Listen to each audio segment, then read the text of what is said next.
नमस्कार दोस्तों, मेरा नाम है शेखर और स्वागत है आप सभी का हमारे YouTube channel Shekhar study point पर। दोस्तों वीडियो को देखने से पहले अगर आपने चैनल को अभी तक सब्सक्राइब नहीं किया हुआ है तो दोस्तों चैनल को जरूर सब्सक्राइब कर लीजिएगा और साथ ही बेल आइकन भी जरूर दबाइएगा। दोस्तों इसमें हम देखने वाले हैं 30 से ज़्यादा महत्वपूर्ण प्रश्नों को और सबसे ज़्यादा प्रश्न आपको दोस्तों देखने को मिलेंगे वो रहेंगे उत्तराखंड के। बहुत ज़्यादा महत्वपूर्ण प्रश्न हैं, सभी के सभी। हिंदी भी रहेगी, जीके के तो यहाँ पर आपको दिखाई दे रहे हैं। और आज जो आपका प्रश्न है दोस्तों वो आपको बताना है, उत्तराखंड में नई कृषि नीति कब जारी हुई। नई कृषि नीति कब जारी हुई? 2010 के बाद ही है। नई कृषि नीति कब जारी हुई ये आज आपको बताना है, महत्वपूर्ण प्रश्न है। अब बात कर लेते जो कल का प्रश्न था उसकी। कल का जो प्रश्न था दोस्तों वो था यहाँ पर, जैसे मानवोदय काव्य किसने लिखा है? भरत कवि ने। बृहत कौमुदी मतीराम की है। रामायण प्रदीप मेधाकर शर्मा। फतेह प्रकाश कवि रतन सिंह। अब दोस्तों ये सिर्फ बृहत कौमुदी किसका है, बाकी ऑप्शन आपको मिल सकते हैं, 4 ऑप्शन। कुछ भी पूछा जा सकता है। मानवोदय काव्य किसका है, ये भी एग्जाम में आ सकता है। रामायण प्रदीप मेधाकर शर्मा, मानवोदय काव्य भरत कवि, बृहत कौमुदी ये है मतीराम की। महत्वपूर्ण है, एग्जाम में सीधे सीधे प्रश्न बन सकता है। तो लगभग लगभग सभी ने सही बताया हुआ है। मानवोदय काव्य कवि भरत और फतेह प्रकाश रतन कवि, बृहत कौमुदी मतीराम। तो लगभग लगभग सभी ने सही बताया हुआ है। तो पहला प्रश्न है दोस्तों, यहाँ पर शुरुआत होगी हिंदी से। इससे पहले दोस्तों अगर आपने दिन वाली सीरीज नहीं देखी है तो प्ले लिस्ट में आकर उसे भी जरूर से देख लीजिएगा। काफ़ी ज़्यादा महत्वपूर्ण प्रश्न है, प्रैक्टिस के लिए काफ़ी अच्छा है। तो पहला प्रश्न है यहाँ पर, संविधान के भाषा संबंधी भाग हैं। संविधान के भाषा संबंधी भाग हैं 8, 17 या 19 या फिर 21। तो दोस्तों इसका सही उत्तर हो जाएगा हमारा भाग 17। तो भाग 17 होगा। अनुसूची होगी दोस्तों 8। तो ये आपको बिल्कुल याद रखनी है, 8 अनुसूची और भाग 17। तो महत्वपूर्ण प्रश्न है, एग्जाम में ये पूछा गया था। अगला प्रश्न है, संविधान के अनुसार हिंदी क्या है?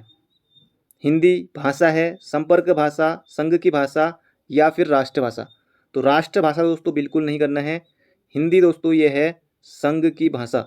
तो ऑप्शन नंबर सी बनेगा इसका बिल्कुल सही उत्तर। तो ये आपको याद रखना है, महत्वपूर्ण है, पेपर में आया हुआ था ये। अगला प्रश्न है, हिंदी में कुल कितनी बोलियां मानी गई हैं? 5, 9, 13, 18, इनमें से आपको बताना है। तो हिंदी में दोस्तों बोलियां मानी गई हैं, तो ऑप्शन नंबर डी हो जाएगा इसका सही उत्तर, 18। 18 बोलियां। लेकिन दोस्तों बुक में कहीं पर 17 लिखा हुआ है, पर ये आज जो पेपर हुआ था इसमें 17 ऑप्शन नहीं है, तो ये 18 है। उपभाषाएं 5 हैं, तो ये बनेगा यहाँ पर 18, ऑप्शन नंबर डी। अगला है अ, आ, ई, फिर ये सब यहाँ पर दिए हुए हैं स्वर। ये क्या है? सामान्यतः ये स्वर हैं, तो ये स्वर हैं, बाकी व्यंजन तो कतई नहीं है। दोस्तों ये हो जाएंगे हमारा ऑप्शन नंबर बी, स्वर हैं। अगला, हिंदी में वचनों की संख्या मानी गई है 2, 3, 4, 5, 6 तो गजब हो गया। तो दोस्तों इसका उत्तर हो गया यहाँ पर ऑप्शन नंबर ए। तो 2 ही होते हैं, एक वचन और बहुवचन। अगला प्रश्न है, सबसे बड़ा भारूपी परिवार किसे माना गया है? सबसे बड़ा भाषा परिवार, अरे दोस्तों मैंने पहले ही बता दिया, सबसे बड़ा जो भाषा परिवार है वो है भारूपीय। तो सबसे बड़ा भाषा परिवार है वो है भारूपीय। तो ये आपको बिल्कुल याद रखना है, ऑप्शन नंबर ए बनेगा इसका सही उत्तर। आज के पेपर में पूछा गया था। अगला प्रश्न है, किस अपभ्रंश से हिंदी का विकास माना जाता है? मागधी, अर्धमागधी, सौरसेनी या महाराष्ट्री? तो हिंदी का विकास दोस्तों ये हो जाएगा सौरसेनी से। तो ऑप्शन नंबर सी बनेगा इसका सही उत्तर। अर्धमागधी से पूर्वी हिंदी का हुआ है, तो ये हो जाएगा पर हिंदी वाला सौरसेनी। अगला प्रश्न है, खड़ी बोली का संबंध हिंदी प्रदेश के किस भूभाग से है? खड़ी बोली का संबंध दोस्तों इसमें से पूर्वी कर नहीं सकते, पश्चिमी भी नहीं, ये होगा उत्तरी। तो ऑप्शन नंबर सी बनेगा इसका सही उत्तर, उत्तरी। अगला प्रश्न है, छत्तीसगढ़ी का संबंध किस उपभाषा से? तो अवधी, बघेली, छत्तीसगढ़ी। दोस्तों ये हो जाएगा पूर्वी। तो ऑप्शन नंबर ए हो जाएगा इसका बिल्कुल सही उत्तर। अगला प्रश्न है, बुंदेली का संबंध किस उपभाषा से? तो बुंदेली दोस्तों ये आएगा पश्चिमी हिंदी में। तो पश्चिमी हिंदी में 5 बोलियों में, जैसे कन्नौजी, बुंदेली, ये सब। तो ये बनेगा हमारा बांगरू, हरियाणवी, ये सब। तो ये हो जाएगा पश्चिमी में। तो ऑप्शन नंबर बी। अगला प्रश्न है, तुलसीदास प्रमुखतः किस भाषा के कवि हैं? अवधी, ब्रिज, मगही या संस्कृत? अब दोस्तों ब्रिज और मगही तो आपको ऑप्शन देखते हुए उसे भी करना नहीं है। अब ये 2 ऑप्शन तो हट गया आपके सामने से, अवधी या संस्कृत। तो इनमें से ही बनेगा उत्तर। दोस्तों ये हो जाएगा अवधी। अवधी, तुलसीदास, रामचरितमानस भी अवधी में, ज़्यादातर अवधी में। तो ये हो जाएगा अवधि। अगला प्रश्न है सूरदास का काव्य किस भाषा में रचा गया। सूरदास दोस्तों जाने जाते हैं ब्रिज भाषा के लिए, तो ऑप्शन नंबर ए बनेगा इसका उत्तर। दोस्तों ये सभी प्रश्न बिल्कुल सिलेबस के अनुसार हैं। हम हर रोज़ कुछ ना कुछ अलग अलग चीज़ें देखते रहते हैं, कभी साहित्य से प्रश्न ज़्यादा रहते हैं, कभी कुछ के, क्योंकि क्वेश्चन की संख्या कम रहती है। बाकी दिन वाली सीरीज भी आप जरूर से देखिएगा। अगला प्रश्न है संघ की राष्ट्रभाषा का संबंध किस अनुच्छेद से है। अब दोस्तों देखिए, बाकी और अनुच्छेद तो बहुत दूर चले गए, इनको छोड़ देते हैं। अनुच्छेद 343 आपको बिल्कुल याद रखना है। संघ की राष्ट्रभाषा ये जो होगी दोस्तों हमारी, यहाँ पर अनुच्छेद 343 हो जाएगा इसका सही उत्तर। तो ये आपको बिल्कुल याद रखना है। संघ की राजभाषा हिंदी, यहाँ पर लिख दिया गया राष्ट्रभाषा, लेकिन ये इन्होंने गलत छापा है। संघ की जो राजभाषा है वो हिंदी होगी और लिपि होगी कौन सी, देवनागरी। देवनागरी, गरी नहीं, गिरी नहीं होता दोस्तों, गरी होता है देवनागरी। तो ये बनेगा ऑप्शन नंबर बी। अगला प्रश्न है बौद्ध साहित्य की प्रधान भाषा मानी गई है, तो इसका सही उत्तर दोस्तों ये हो जाएगा सीधे पाली, प्राकृत नहीं करना है, बौद्ध का पाली। तो ऑप्शन नंबर सी। अगला भारतीय संविधान में भाषा संबंधी कितने अनुच्छेद हैं। अब दोस्तों इसमें अगर जल्दीबाजी की तो उत्तर जाएगा यहाँ पर अनुच्छेद, ये ऑप्शन नंबर डी 14 पर।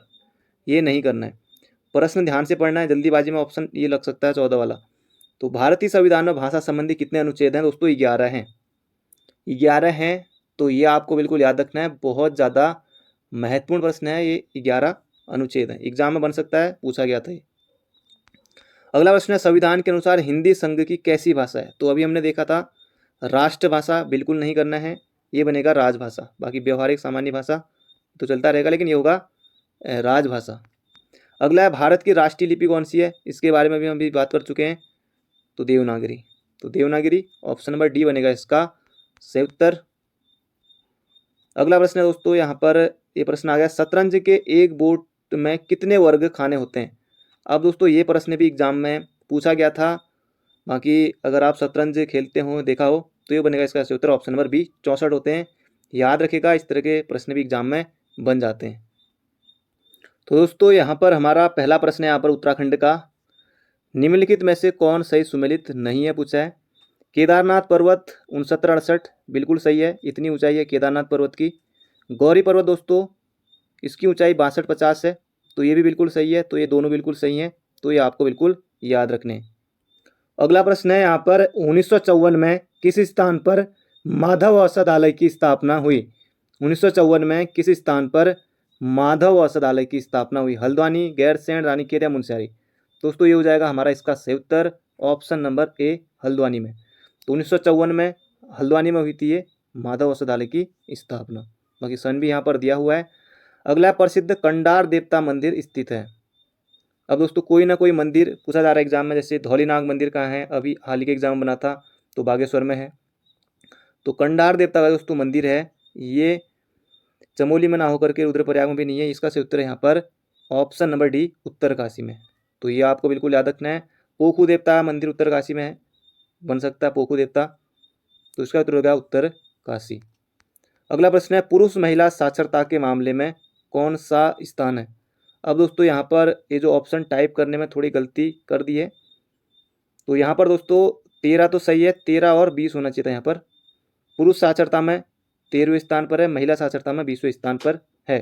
बाकी औसत छात्र साक्षरता में दोस्तों ये है 17वें स्थान पर। बाकी यहाँ पर ऑप्शन टाइप करने में थोड़ा गलती की हुई है, तो ये हो जाएगा दोस्तों यहाँ पर 13 और 20 होना चाहिए था। बाकी ये 17 यहाँ पर नहीं होगा, तो यहीं पर हमने सुधार कर लिया है। तो यहाँ पर होगा 13 और 20। पुरुष साक्षरता में 13वां स्थान है, महिला साक्षरता में उत्तराखंड का 20वां स्थान है। बाकी औसत साक्षरता में ये है 17वां स्थान। अगला प्रश्न है राज्य के किस जिले में हरि प्रदर्शनी लोकोत्सव मनाया जाता है। तो दोस्तों ये लगता है कहाँ, पिथौरागढ़ में। तो ऑप्शन नंबर ए हो जाएगा इसका सही उत्तर। तो ये आपको बिल्कुल याद रखना है। बाकी पिथौरागढ़ में दोस्तों चौपखिया मेला भी लगता है, कनरा मेला लगता है, बोराड़ी मेला में लगता है, बाकी बहुत सारे मेले लगते हैं। तो ये हो जाएगा हमारा ऑप्शन नंबर ए। अगला प्रश्न है हाल ही में केदार सिंह रावत पर्यावरण पुरस्कार से सम्मानित किया गया।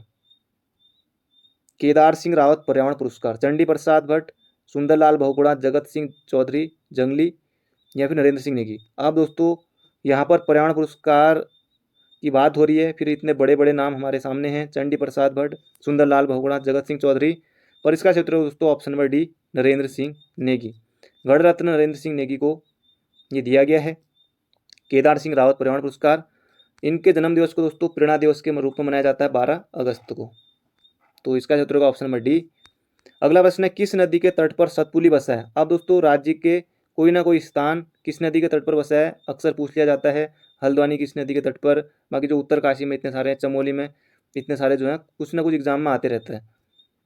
तो ये हो जाएगा यहाँ पर, जैसे कोई मंदिर हो गया, कोई पुरातत्व स्थल हो गया, या कुछ प्रसिद्ध जगह कुछ भी आ जाता है। तो ये हो जाएगा दोस्तों, यह प्रश्न है यहाँ पर, किस नदी के तट पर सतपुली बसा है? अब सतपुली दोस्तों पौड़ी में है, तो गोला हो नहीं सकता। रामगंगा पूर्वी पश्चिमी, तो अलकनंदा नहीं, ये भी नहीं होगा। तो ये दोस्तों पूर्वी नयार। तो सतपुली दोस्तों ये पौड़ी में है, तो ये हो जाएगा पूर्वी नयार।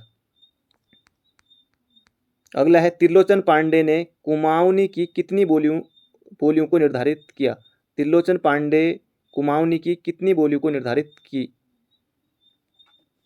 कितनी बोलियों को दोस्तों इन्होंने निर्धारित किया? तो ये क्या दोस्तों 12। परीक्षाओं में मिल जाएगा, ऑप्शन नंबर सी हो जाएगा इसका सही उत्तर। अगला प्रश्न है, राज्य में लोहबिया बोली किस क्षेत्र में बोली जाती है? लोहबिया बोली दानपुर, गैरसैंण, रुद्रप्रयाग, अस्कोट। तो अस्कोट दोस्तों होगा नहीं, रुद्रप्रयाग भी नहीं होगा। तो ये दोस्तों गैरसैंण में बोली जाती है लोहबिया बोली। तो यह भी याद रखना है, एग्जाम में यहाँ से प्रश्न बन सकता है। अगला प्रश्न है, अब दोस्तों ये थाना से प्रश्न, जेल कब बनी, थाना कब बना, तो ये भी एग्जाम में आता है आजकल। किस वर्ष नैनीताल थाना की स्थापना हुई? तो नैनीताल थाना दोस्तों ऑप्शन देखिए बिल्कुल पास के हैं। तो नैनीताल की खोज दोस्तों 1841 में, पी बैरन। तो ये तो होगा नहीं। थाना बन गया दोस्तों 1843 में। तो ये आपको बिल्कुल याद रखना है। अल्मोड़ा जेल की स्थापना दोस्तों हुई थी 1816 में, अभी एग्जाम में आया हुआ था, कई बार आ गया है, 2 बार। और अल्मोड़ा थाना की स्थापना हुई थी 1837 में। रानीखेत में बना था थाना 1869 में। तो इसका सूत्र का दोस्तों यहाँ पर 1843। तो ये आपको याद रखनी है। पौड़ी जेल 1850 में। अगला, किस वर्ष ब्रह्म कमल पर डाक टिकट जारी किया गया? ब्रह्म कमल पर डाक टिकट जारी किया गया दोस्तों 1988 में किया गया था, कुमाऊं रेजिमेंट पर।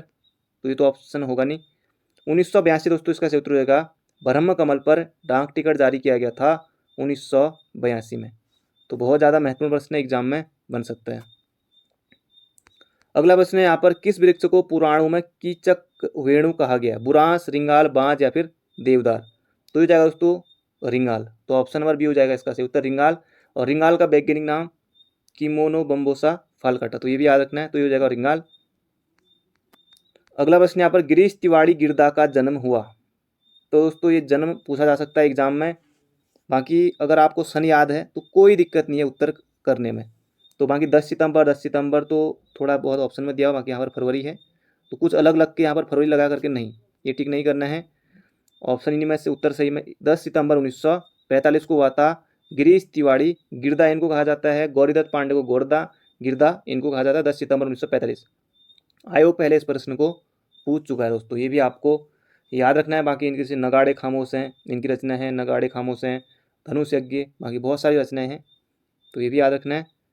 अगला प्रश्न है यहाँ पर, किस वर्ष गोरखू द्वारा ब्राह्मणों पर कुशी कर लगाया?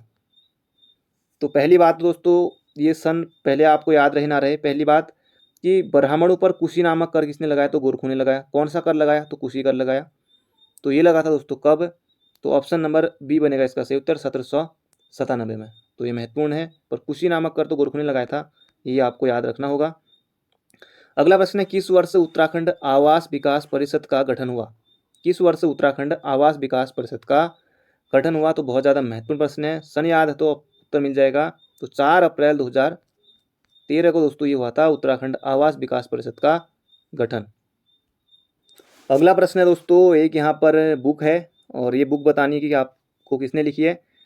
हिमालय गजेटियर के प्रसिद्ध ब्रिटिश लेखक कौन थे? हिमालयन गजेटियर के प्रसिद्ध ब्रिटिश लेखक कौन थे? एक पुस्तक है, तो किसने लिखी है? बाकी सभी यहाँ पर इंग्लिश राइटर दिए हुए हैं। तो ये हो जाएगा दोस्तों ई एटकिंसन।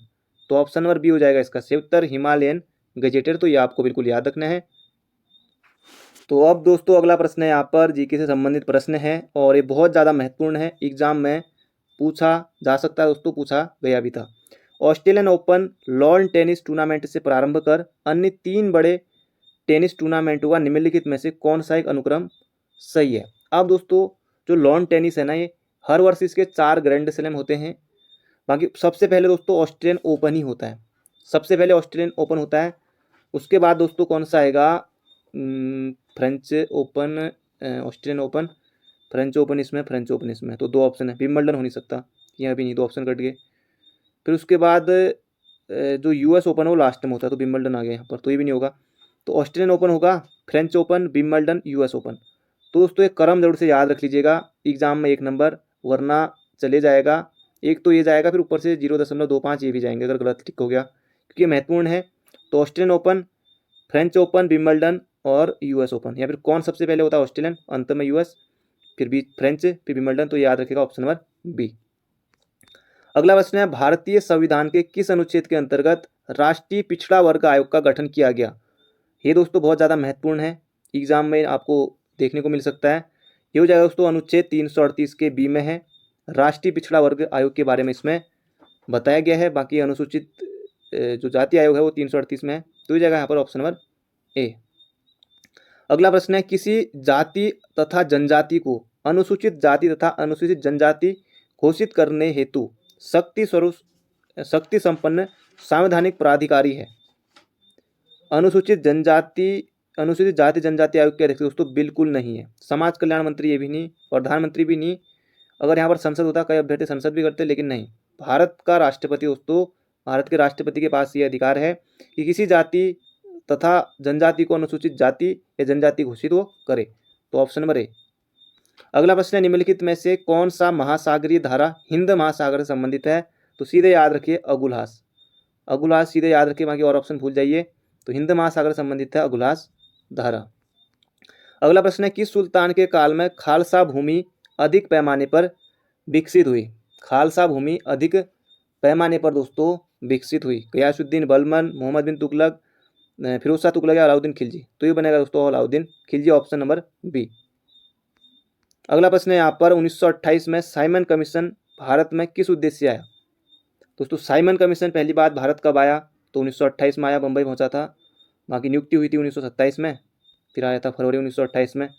उद्देश्य क्या था इसका, सैनिक क्षमता हेतु मूल्यांकन नहीं, शिक्षा में सुधार करने भी नहीं आया था, कृषि क्षेत्र में ये भी नहीं। ये हो जाएगा प्रशासनिक सुधार पर विचार के लिए, तो ऑप्शन नंबर ए हो जाएगा इसका सही उत्तर। अगला प्रश्न, आचार्य विनोबा भावे किस आंदोलन में भाग लेने के लिए प्रथम बार गिरफ्तार हुए थे। तो बहुत ज़्यादा महत्वपूर्ण प्रश्न है। चंपारण सत्याग्रह 1917, अशोक आंदोलन, सविनय अवज्ञा आंदोलन 1930 या बारदोली सत्याग्रह, तो ये आपको बताना है। तो दोस्तों इसका सूत्र रहेगा सविनय अवज्ञा आंदोलन में आचार्य विनोबा भावे भाग लेने के लिए प्रथम बार इन्हें गिरफ्तार किया गया था। तो दोस्तों ये थे आज के हमारे 30 महत्वपूर्ण प्रश्न। बाकी कितने सही हुए चैट बॉक्स में जरूर बताएगा। अगर आप चैनल पर नए हैं, अभी तक आपने चैनल को सब्सक्राइब नहीं किया हुआ है, तो दोस्तों चैनल को जरूर सब्सक्राइब कर लीजिएगा और साथ ही बेल आइकन भी जरूर दबाएगा। तो thank you friend, thank you so much. मिलते हैं बहुत जल्दी एक नई वीडियो में। ध्यान रखिएगा अपना और तैयारी करते रहिए।